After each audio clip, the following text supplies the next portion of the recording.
이번 고난주간 주님의 고난을 깊이 묵상하며 주님과 함께 동행하는 여러분에게 구원의 은혜와 위로부터 주시는 풍성한 생명, 하나님의 사랑이 가득하고 주님과 함께 부활의 영광에 이르는 여러분 되기를 주의 이름으로 축복합니다.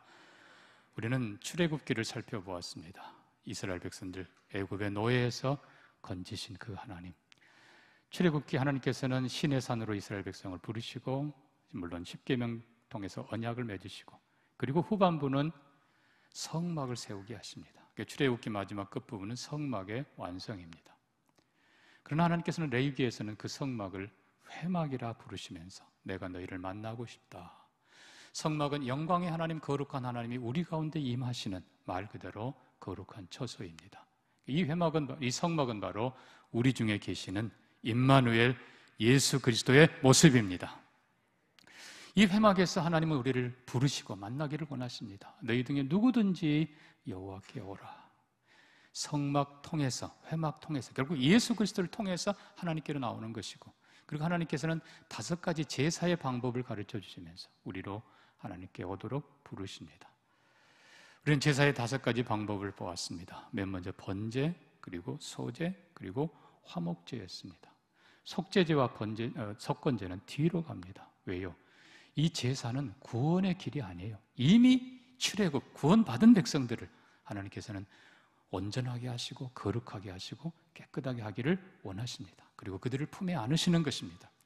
그래서 이 성막 자체도 임마누엘이신 예수 그리스도이시고, 이 성막에 섬기던 아론, 모세도 영원한 우리의 중보자 대제사장이신 예수 그리스도이시고, 성막에서 드려진 모든 제사도, 번제도 온전하신 예수 그리스도, 소제도 고운 가루를 갈아 드렸던 순결하신 예수 그리스도, 화목제도 화목 제물 되신 예수 그리스도, 속제제 속건제도 우리의 죄를 사하신 예수 그리스도의 모습입니다. 중요한 것은 하나님을 향한 바른 경외가 없으면 바른 삶이 있을 수가 없고, 바른 삶이 없으면 바른 제사가 없다는 것입니다. 그래서 제사의 가장 중요한 세 요소는 첫째는 하나님입니다. 제사를 받으시는 하나님, 명하시고 받으시는 그 하나님, 그 하나님은 크고 두려우신 분이십니다. 전능한 창조의 하나님, 특별히 거룩하신 분이십니다.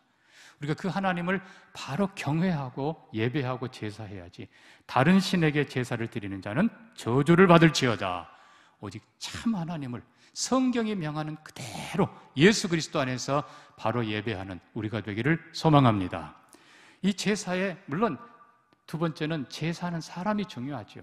제사하는 사람의 믿음. 그러나 이보다 더 중요한 것이 가운데 있는 중보자 혹은 중보 제물입니다. 중보자, 아까 말씀드린 대로 모세와 아론이었지만 실상은 그들은 예수 그리스도를 상징하는 것입니다. 예수 그리스도가 하나님과 우리 사이의 영원한 중보자이십니다. 뿐만 아니라 중보의 제물, 결국 제물 자체는 양면을 다 포함하고 있어야 된다는 것입니다. 그러니까 중보라고 하는 건 양쪽을 알아야, 양쪽에 합해져야 중보가 되는 것처럼, 이 중보의 제물, 이 모든 제물들은 결국 흠없고 완전한 하나님이 명하신 깨끗한 제물들 이래야 됩니다. 흠없고 완전하고 깨끗한, 이게 합쳐진 것이, 그리고 하나님께 구별된 것이 거룩이란 뜻인데, 결국 흠없고 완전하고 깨끗해야 하나님이 연락하시는데, 이 흠없고 완전하고 깨끗한 제물이 궁극적으로 예수 그리스도이십니다.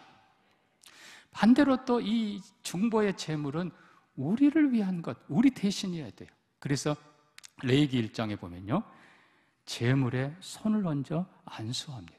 그래서 내 모든 죄를 이 제물에 전가를 합니다. 그래서 이 제물이 양이든 소든 혹은 염소든 그 제물이 나 대신 하나님 앞에 바쳐져 피 흘리고 그리고 불태워져서 속죄의 제물이 되는 것입니다. 그러니까 이 제물이 예수 그리스도가 없으면 하나님이 받지 않으십니다. 동시에 또 내가 믿음으로, 실은 죽어야 되고 피 흘려야 되고 불태워져야 될 사람은 죄인인 나입니다. 나 대신 이 제물이, 다른 말로 하면 나 대신 예수 그리스도가 고난당하셨다고 고백하고 믿음으로 제물과 내가 합하지 않으면 하나님 앞에 그는 사륙에 불과한 것이고 아무 의미가 없는 것입니다. 그 제물 예수 그리스도 안에 내가 들어가 내가 그리스도와 함께 십자가에 못 박히고 내가 그리스도와 함께 죽고 그러나 동시에 예수 그리스도와 함께 하나님께 연락되고 그리스도와 함께 다시 사는 것입니다. 이 제물의 의미를 잘 기억하시고 하나님을 향한 온전한 경외, 예수 그리스도에 대한 온전한 고백, 그리고 그 피 흘리고 그리고 찢기고 죽어야 될 그 제물이 바로 내 자신입니다라고 고백하면서 죄 없는 양만 죽이지 말고 내 자신을 하나님 앞에 드리는 아름다운 제사, 그 제사를 하나님이 받으시고 우리를 품으시고 우리 죄를 사하시고 우리를 새롭게 하십니다. 바른 예배가 여러분에게 있기를 주의 이름으로 축복합니다. 오늘 우리가 23장부터 이어지는 절기에 대해서 함께 나눕니다. 이 절기는 분명히 성경은요 여호와의 절기라고 말합니다. 일반적으로 3대 절기입니다만은 23장은 5대 절기를 선포합니다. 자, 6월절입니다. 원래 6월절은 4월 정도에 있지만은 하나님께서는 그 달에 그 해의 첫 달로 삼으라고 하셔서 첫째 달이 됩니다. 6월절. 자, 이 6월절은 양을 잡아 하나님께 드리고 원래 출애굽기 12장에서는 양을 대신 죽여 그 문설주에 그 피를 바른 그 집 장자를 죽이는 심판의 천사가 그 피를 보고 넘어갔다 해서 영어로는 pass over. 그래서 6월절 그렇게 부르는 것입니다. 그리고 그 이어서 무교병, 누룩들지 않는 떡을 먹습니다. 그래서 무교절이라고도 부릅니다. 첫째가 6월절 혹은 무교절. 근데 두 번째가 77절입니다. 77, 7주를 계산해서 50일째 되는 날 첫 이삭을 드리고 첫 단을 드립니다. 그리고 심지어 어떤 데는 첫 추수를 드리는 맥추까지도 여기 포함이 됩니다. 그래서 77절 혹은 초실절 그렇게 부릅니다. 그리고 건너뛰어서 마지막 절기가 바로 수장절, 연말에 모든 곡식을 거둬드리고 하나님께 감사드리고 그리고 초막에 거한다 해서 수장절 혹은 초막절입니다. 그런데 이 레위기 23장은 가운데 3번과 4번을 기록하고 있습니다. 이것도 굉장히, 이것이 더 중요하기 때문에 3번과 4번을 한 겁니다. 이 3번이 7째 달, 그러니까 우리로 치면 11월입니다. 첫날에 온 백성, 온 나라의 나팔을 길게 붑니다. 그래서 모든 백성들을 하던 일들을 멈추고 하나님께 집중하고 그리고 특별히 준비합니다. 뭘요? 열흘에 있을 그날 열흘에 있을 대속죄일을 바라보게 합니다. 대속죄일에 대제사장이 1년에 한 번 염소 혹은 양의 피를 들고 지성소에 들어갑니다. 1년에 한 번 그 해의 모든 죄를 속하는 모든 제사의 대표 제사를 드립니다. 자, 결국은 6월절, 77절, 그리고 나팔절, 그리고 속죄일, 그리고 마지막 수장절. 이게 5가지 5대 제사인데 중요한 것은 제사는 개인적입니다. 그러나 절기는 공동체입니다. 이스라엘 백성이 함께 6월절 구원받습니다. 함께 절기를 지킵니다.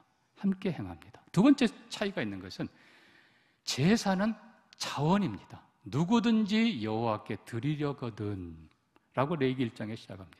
그러나 여러분 이 절기는요 여호와의 절기이고 절기를 지키지 않는 자, 참여하지 않는 자는 이스라엘 회중에서 영원히 끊어지리라. 하나님의 백성에서 끊어진다고 말씀합니다. 하라 하지 말라 명백하게 말씀하면서 굉장히 강조하고 계십니다. 그래서 구원받은 백성이 그 구원의 감격에 동참하지 않는 것은 구원받을 자격이 없는 것과 같은 거예요. 모든 게 다 마찬가지예요. 절기는 이렇게 중요해요. 하나님께서는 1년의 농사력을 통해서 심고 처음 거두고 그리고 마지막에 풍성하게 거두고 그리고 나팔절 그리고 속죄절을 통해서 우리의 모든 것을 가르쳐 주십니다. 그래서 이거를 구원 역사, 구속사라고도 표현합니다. 우리가 어디에 살고 있는가를 알면서 하나님께서 마지막에 어떻게 할 것인지, 인류 구원의 역사입니다. 6월절 신약의 예수 그리스도의 십자가로 완성됩니다. 그 다음에 77절 말 그대로 오순절 성령이 임하시면서 그리고 예수 그리스도 첫 열매 그리고 첫 이삭, 첫 단 예루살렘 교회가 첫 추수로 하나님께 올려집니다. 그리고 나팔절 복음이 온 세상에 확장됩니다. 예수 그리스도의 십자가의 복음, 부활의 복음이 온 땅에 확장되어서 마지막 복음을 믿는 모든 나라 민족 백성 가운데 하나님께서 믿는 자들을 부르시고 최후의 심판, 알곡은 천국으로, 그리고 죽정이는 지옥으로. 여러분, 중요한 건 이 마지막 이 수장절, 최후의 하나님께서 구원하시는 이때에 알곡으로 하나님 백성 들어가는 것, 이게 진정한 축복인 것입니다. 자, 우리가 다시 이제 23장으로 돌아와서 첫 번째 절기인 유월절을 조금 더 자세하게 봅니다. 이미 말씀드린 대로 유월절, 하나님께서 이스라엘 애굽의 종로를 달 때 10번의 재앙을 하시는데 마지막 10번째가 실은 클라이맥스일 뿐만 아니라 중요한 결정적인 겁니다. 어린 양을 대신 죽여 피를 발린, 문설주에 바른 그 집은 장자를 죽이는 심판의 천사가 넘어간다. 자, 이때 출애굽기 12장 보면 하나님께서는 이 유월절을 제정하시면서 이 사건이 있기 전에 이미 자세하게 가르쳐 주십니다. 양을 죽여 그렇게 하라. 그 다음에 그 양의 고기를 삶지 말고 불에 구워서 가족들이 먹으라. 원래는 옷을 다 입고 급히 먹으라. 이제는 출애굽, 이제는 광야로 출발하는 것입니다. 그런데 그것만 먹지 말고 무교병, 누룩들지 않는 깨끗한 떡을 먹으라. 그리고 쓴 나물을 먹으라. 여러분, 결국 예수 그리스도가 유월절 어린 양, 세상 죄를 지고 가는 하나님의 어린 양입니다. 그리고 그 어린 양의 희생, 그 고기, 피는 발라 구원받지만 그 고기를 삶지 않고 불에 구워서 자세히 하나씩 하나씩 불에 구워서 먹는 그 모습이 우리가 예수 그리스도를 묵상하는 것입니다. 그리고 이 누룩 없는 떡도 예수 그리스도의 순결하심, 그걸 우리가 양식으로 먹는 겁니다. 그리고 쓴 나물, 그리스도의 고난을 상징하는 것입니다. 자, 예수 그리스도로부터 구원받을 뿐만 아니라 거룩한 능력, 영의 양식을 취하고, 그리고 이제는 이 광야, 이제는 출애굽, 이제는 구원을 향해서 나아가는 이 과정인 것입니다. 그래서 하나님께서는 이미 이루어진 유월절이지만 해마다 유월절 절기를 지키라 명하십니다. 그래서 해마다 지키는 것은 먼저는 과거에 받은 구원을 늘 기억하라는 것입니다. 이미 우리가 구원받은 것 기억하고 예수 그리스도의 십자가로 이미 완성됐습니다. 완성된 십자가의 구원을 날마다 그리고 자주 기억하면서 하나님의 은혜에 감사하고 하나님을 더욱 경외하는 우리가 되기를 바랍니다. 예수 그리스도를 더욱 사랑하는 우리가 되기를 바랍니다. 그래서 과거에 구원받은 것 지금 우리가 누리는 것입니다. 뿐만 아니라 해마다 이거는 장차올 미래를 또한 내다보는 것입니다. 그래서 구약의 성도들은 유월절을 지키면서, 여러분 생각해 보십시오. 양 한 마리 죽여서 구원받는다? 그러면 양 1000마리, 10,000마리 있는 사람 어떻게 되겠어요? 그게 아니잖아요. 이 양은 궁극적으로 세상 죄를 지고 가는 하나님의 어린 양 예수 그리스도이십니다. 그러니까 유월절을 지키는 모든 이스라엘 백성들은 그거 시작이지만, 그거는 미안하지만 형상이에요. 미안하지만 그림자예요. 진짜가 오는 걸 기다려야 됩니다. 그 진짜가 바로 세상 죄를 지고 가는 하나님의 어린 양 예수 그리스도 십자가 사건입니다. 그 십자가 사건으로 완성된 거예요. 예수님께서는 목요일 날 저녁 바로 유월절 식탁 먹는 바로 그 자리에서 유월절 식탁을 제자들과 함께 나누고 그리고 성찬식을 제정하신 것입니다. 그러니까 예수님이 바로 유월절의 주인공이세요. 자, 중요한 것은 오늘 우리입니다. 우리도 마찬가지예요. 2000년 전 예수 그리스도께서 이제는 십자가에 죽으시고 우리를 위해 죽으시고 다시 사심으로 우리의 구원을 완성하셨습니다. 근데 중요한 것은 그건 시작이에요. 마치 이스라엘이 출애굽한 것처럼 그건 시작이에요. 그 예수님은 우리가 예수님의 이 몸과 이 피를 기념하는, 살과 피를 기념하는 떡과 잔을 계속해서 자주 참여하게 하십니다. 기념하라 하시고 자주 행하게 하세요. 그리고 언제까지요? 하나님 나라에서 새 것으로 마실 때까지. 그러니까 우리도 지금 중간에 있는 겁니다. 이미 예수의 십자가로 인해서 우리는 구원받았습니다. 이미 구원받았어요. 오늘도 우리는 그리스도의 십자가를 생각하며 감사하며 이 떡을 받고 이 잔을 나눕니다. 하나님이 주시는 은혜를, 감격을 새롭게 합니다. 그리고 힘을 얻습니다. 이제는 미래를 향해서 주님 다시 오실 그때에 주님 뭐라고 하세요? 내가 하나님의 나라에서 새 것으로 마실 때까지, 그리고 고린도전서에서는 주님 오실 때까지 너희가 주의 죽으심을 기념하고 전하라 하십니다. 우리가 사명을 잘 감당하고 마지막 주님 오셨을 그때에 주님과 함께 영광의 나라, 그 축복의 잔치, 천국에서 누리는 영원하고 완전하고 복된 그 성찬의 자리에 우리 모두가 참여하기를 원합니다. 이게 우리 성도의 삶이에요. 말씀을 맺습니다. 사랑하는 성도 여러분, 오늘 이 떡과 잔이 다시 한번 예수 그리스도의 구원을 확실하게 여러분 속에 새겨지는 은혜가 있기를 바랍니다. 오늘 이 떡과 잔을 나누면서 여러분들이 정말 예수님을 더 사랑하고 예수님의 그 고난, 예수님의 피 흘린 모든 것이 구원과 생명과 은혜와 오늘의 축복이 되기를 바랍니다. 뿐만 아니라 변함없이 주님 사랑하며 거룩한 사명 감당하며 훗날 그 영광의 자리, 그 천국의 그 잔치에 우리 사랑하는 성도님들 한 사람이 예외 없이 다 기쁨으로 영광 중에 참여하기를 주의 이름으로 축복합니다. 안산의 어느 한 교회에 있었던 말씀을 나누겠습니다. 통합적 교회입니다. 안산의 한 교회에서 한 50대 여집사님이, 김모 집사님인데 50대 여집사님이 그 남편이 암 말기예요. 너무나 고통스러워하고 몸은 말랐고 이제는 병원에서도 의사들도 몇 달 못 삽니다. 길어야 한 달입니다. 그런 판정을 받았어요. 정말 남편이 너무너무 고통스러워요. 성찬주일이 됐습니다. 아내 집사가 교회 성찬주일에 참여합니다. 성찬식이 됐는데 생각해 보니까 자기 남편이 마지막 성찬 참여해야 되는데 못하고 그냥 갈 그런 상황이잖아요. 이 집사님이 자기 몫의 떡을 몰래 손수건에 싸웁니다. 그리고 그 작은 포도주지만 가져온 조그만 병에다가 몰래 따릅니다. 이거를 싸가지고 예배 마치자마자 집으로 달려갑니다. 힘들어하는 남편을 이렇게 세우고, 여보, 우리 둘이지만 교회에서 하던 성찬 그 떡과 그리고 그 잔을 가져왔는데 우리 마지막 성찬합시다. 그 떡과 잔을 함께 기도하고 남편에게 주었습니다. 남편이 그 떡을 먹고 그 잔을 마십니다. 눈물로, 하나님 마지막 성찬 이렇게라도 받게 해주셔서 감사합니다. 놀라운 것은